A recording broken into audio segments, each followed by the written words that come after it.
Hi there! Today we'll discuss a small introduction on business ID validation. I'm Yannick and I run a studio called Cosmos Collective. Our main focus is the validation of new business IDs. On the slide you'll see some of the clients we worked for, and what ID validation is all about is basically creating spin-offs for larger brands in our context, or testing your own IDs and making sure you de-risk them before you actually take them to market. And as you'll see in this presentation, I'm a huge fan of adding flattering pictures of myself in slides. Let's go. Talking about ID validation, what is ID validation all about? If you look at this slide, you'll basically see the two things that describe my entire career so far, which is on one side growth marketing through experimentation, so running small experiments to test actual things in the market, and on the other side you'll see innovation. And what we noticed in innovation over all these years is basically that innovation cycles often take too long.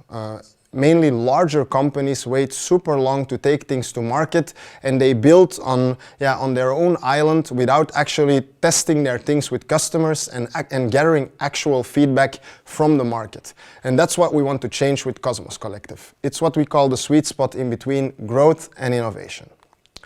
If you look at this slide, it's basically a typical track which we run at Cosmos Collective and which ultimately describes the ID validation cycle. What you'll see is that on one side you have the ID side, which you take through three different stages, being the problem stage, the solution stage, and the market stage. And what we basically do is de-risk the ID through rapid experimentation. The red line you'll see is basically the risk that is decreasing through such a track. The ultimate goal of these tracks is that you actually end up with a validated or an invalidated MVP coming from feedback in the market. Once you got that, you can actually take the ID or the product or service to market and build further on it.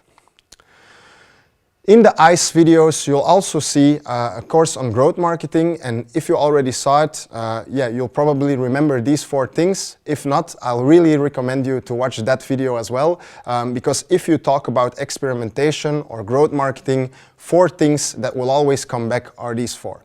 You'll see rapid experimentation and finding out what works and what doesn't work, and make sure that the things that work, that you can scale them as soon as possible to take things to market really fast.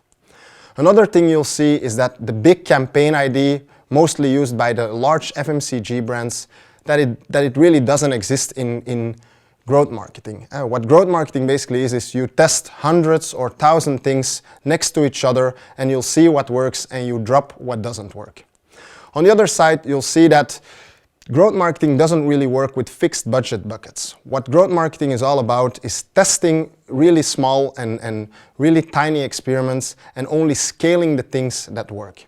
And last but not least, growth is it's very trivial. What you'll see is that a lot of companies only focus on awareness, but growth marketing goes way deeper in the funnel and also focuses on things like retention, activation, and also revenue. So you'll see that growth marketing mainly has a full funnel focus.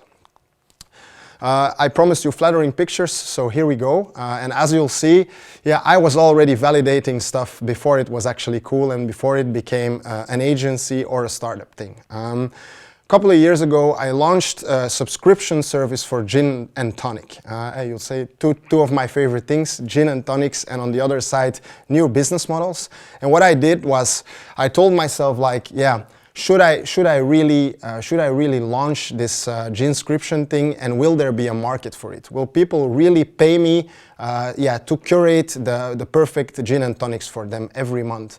So what I did was I basically just set up a landing page. I advertised on different target groups, and I told myself if I hit 250 pre-orders, I will actually launch the thing. So it was basically simple validation within the market. So I got actual evidence to launch my thing, and the risk of actually building this product or startup, the risk was much lower than if I did this validation test. So zooming in on ID validation, I always use like a really cool example coming from a movie. And those of you who are still really young will probably not know the movie Field of Dreams.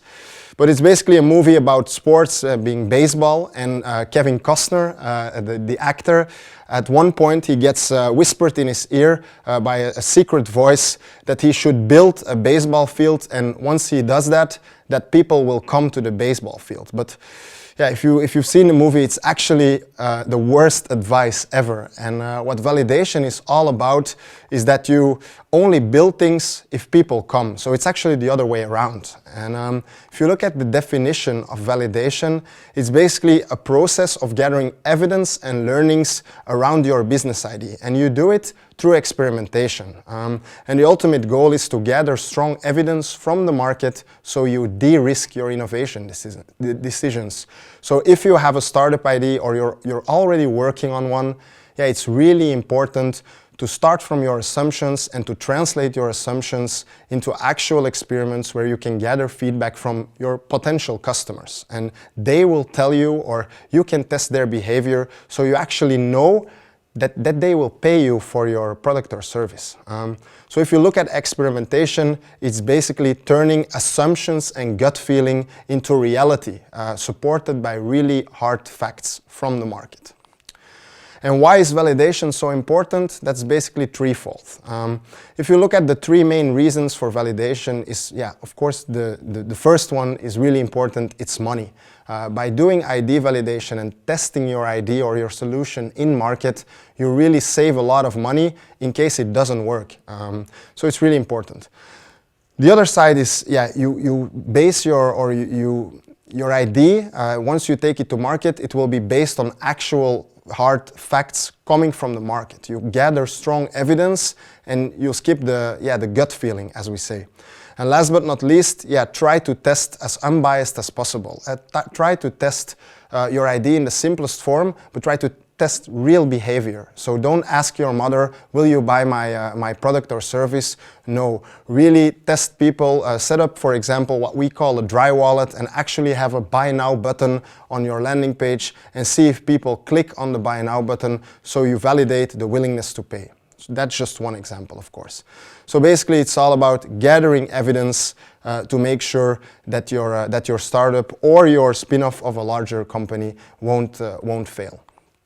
Because let's be honest, life's too short to build something that no one wants. And this quote is coming from a book, Running Lean.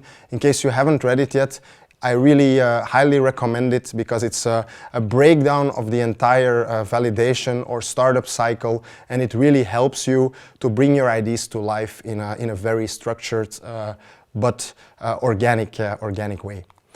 And if we look at the three stages of validation, we basically have to ask ourselves three questions. And yeah, if you take a deeper look at it, you'll see the three lenses on this slide. And what you'll see is that validation has three main questions you have to answer during your track. First of all, you have to see, do you have a problem that is worth solving? Is your problem really big enough? And can you find enough people that run into that problem regularly? Secondly, the solution is really important. So you have a real problem. Can you come up with the right solution to that problem? Can you build that solution? Is it technically possible? Is it legally possible? Do you have the resources to build it? All of those questions arise, and it's really important to solve them before you take it to market. And last but not least, of course, your market is really, really important. It's a crucial element. Is your market big enough? Are people willing to pay for your product or service? Etc., etc. It's super crucial. On this slide, you'll see a lot of post-its. So these post-its basically represent experiments you can run around the three lenses of innovation. Desirability, do people want your solution? Viability, can you earn enough money with it and is the market big enough? And the feasibility, can you really build your solution before you take it to market? And do you have the required skills to do so? So answering those three questions is really, really crucial before you hit the market. And how we solve it in a typical track, how it looks like, we basically create an 8-step process. And what we'll do is, we go from an idea or a problem, we go to a validated MVP, and we only do it in 8 very simple, straightforward steps. The first one being, the business model canvas. If you're a student and you're a student entrepreneur, yeah, you basically already heard about the business model canvas. It's a simple canvas where you can draft your idea and make a breakdown of all the things you need to bring your idea to life. And what you'll see is, I just mentioned those three lenses of innovation. You'll see that the business model canvas, it basically has all of those three lenses on it. So it's really important that you come up with all the things needed and linked to your idea, and that you fill it in, and that's the first step to testing your idea. Second step is mapping all your assumptions. What are all the uncertainties that make or break your idea? Again, the three lenses are really important here. If you're a big company, of course, we added the fourth one being adaptability, or how we say it, corporate fit. Of course, it has to match with the rest of your company. And what we do here is, we basically turn those assumptions in an hypothesis, meaning making them testable and measurable. You need to know, how can I make sure that I can take that uncertainty and how can I test it?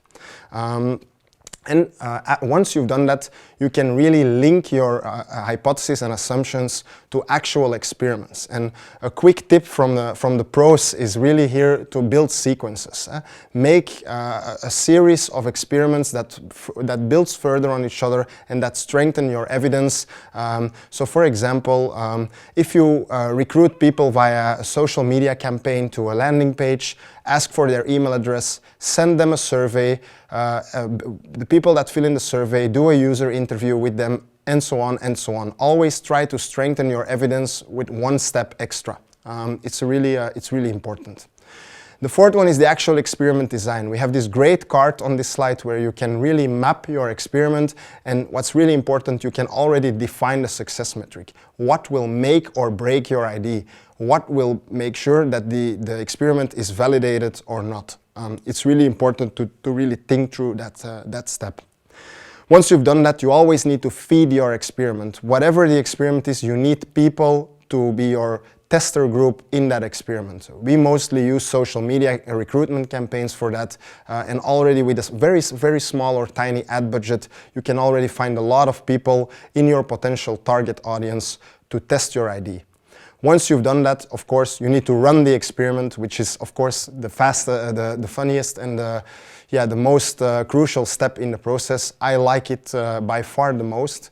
And once you've done that, of course, really important, you need to take away your learnings and you need to turn them into actions or decisions. And that's also the last step, step 8.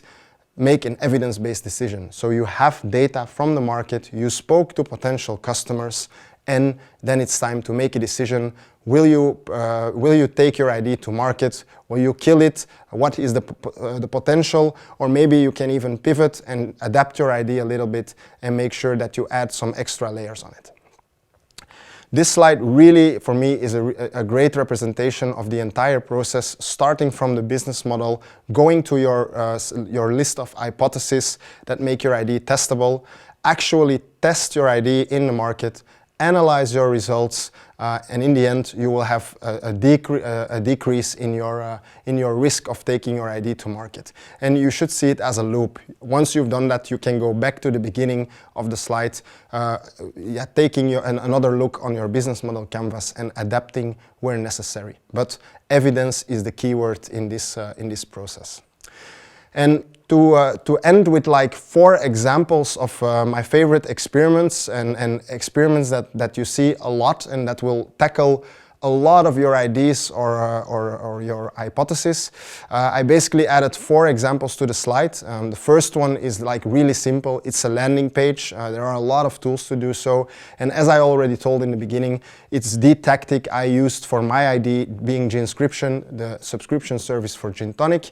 I made a landing page, added a form, and I would see how many people pre-subscribe before I launched this. So the success metric was pretty clear.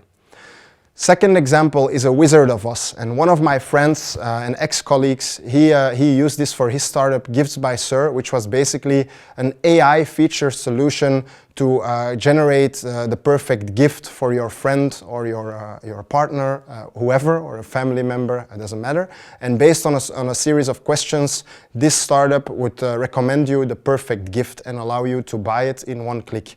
But of course, to build such a solution, yeah, there are quite a lot of technical requirements, and it's really hard, and it requires quite some budget before you can actually launch it. So what they did, they launched the Wizard of Oz, being they faked it till the fake it till you make it principle. And what they actually did, they ran it through WhatsApp. So a human was behind the scenes answering those questions, asking new questions, and they just wanted to test the actual behavior, being on one side, can we suggest the perfect gift on actual series of questions? And on the other side, will people actually buy the gift if we send them a selection of perfect gifts? Then the other one is the imposter judo, and here you actually use an existing solution like a website or anything else to test your ID. So for example, a good example here, you should really look into that deeper, but it's Zappos, sold to Amazon years after they've done this, and how they validated their ID of an online shoe store is basically by taking pictures of existing shoe stores. So they took pictures of the local shoe stores, and they actually turned them into a website, and once people actually bought those shoes, they went to the store and they bought them and they shipped them to the person that ordered them. So it's a really simple way using existing solutions to actually test if people, in this case, would buy shoes on a website. And then the last one is Dropbox. Dropbox has like a lot of examples and use cases when it comes to experimentation, growth marketing, validation, etc., etc. But if you start Googling Dropbox validation, what you'll see is, yeah, Dropbox is quite a complex solution. Remember, years ago, online storage space was quite hard and expensive to find. They turned it into like something really easy to use. And how they validated it, basically, it was just with an explainer video. So they made a video, the founder of Dropbox did, and he made a video explaining the software with a mock-up. So they didn't actually build it. But once they launched that video and they saw how it was picked up by, yeah, startup media, magazines, etc., etc., yeah, it got immediately got viral, and for them it was, yeah, actual validation, because a lot of people asked like, can we use this? They put themselves on a waiting list, etc. And yeah, it was ultimate validation on like, yeah, we should really build this Dropbox service, being an online storage place. And then to wrap up, I added 3 more resources you should really look into as a student entrepreneur. The first one being Luca.com, and it's basically yeah, a website that can generate a branding for your yeah, startup ID or your fake ID. We create a fake brand, and Luca will use artificial intelligence to generate yeah, a visual identity you can use before you actually hit the market in just a couple of minutes. It's really cool to play with. Then the second one is a landing page builder. It's my favorite and simplest landing page builder, being Cart.co. It takes you like a couple of minutes to build a landing page to test your value proposition. And the third one is Bubble.io. For those who don't know it, it's yeah, it's what we call a no-code tool. So you don't need to be able to write code, but yeah, this tool has all the possibilities, and it allows you to build whatever software you want. There's even a guy who completely rebuilt Twitter without writing a single line of code, and it's yeah, it's not super easy to use, but it's definitely worth 5 minutes of your time to investigate it, and maybe you can test your ID using one of these tools. So I'd say start with one experiment today and yeah, get it done. Good luck.